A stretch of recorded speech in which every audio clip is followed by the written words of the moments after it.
โอ้ฝนก็ตกลิ้นแต่เช้า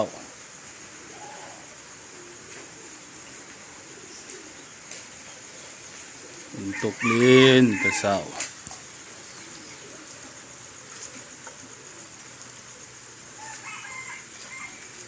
อ้าวเห็ดขาวขอนม่วงตัวนี้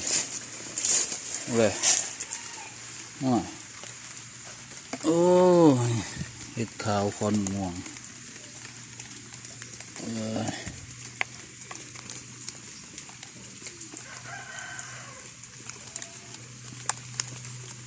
เก็บไปให้ยายก่อนเดี๋ยวเราใส่แกงหน่อไม้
เยี่ยซ้ำหน่อยหนึ่ง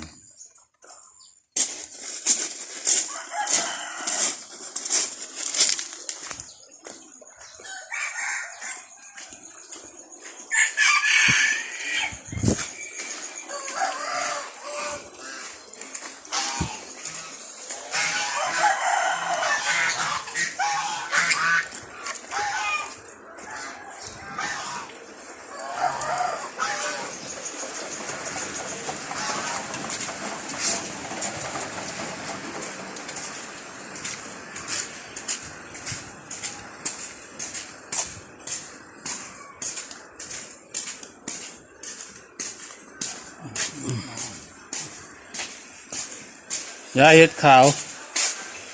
เห็ดขาวเห็ดขาวเจ้าไม่ใช่ดิกล้องพกต้องดิเจ้ากล้องพกต้องอันนี้ผู้นี้เลยแม่จะแกงมาไหม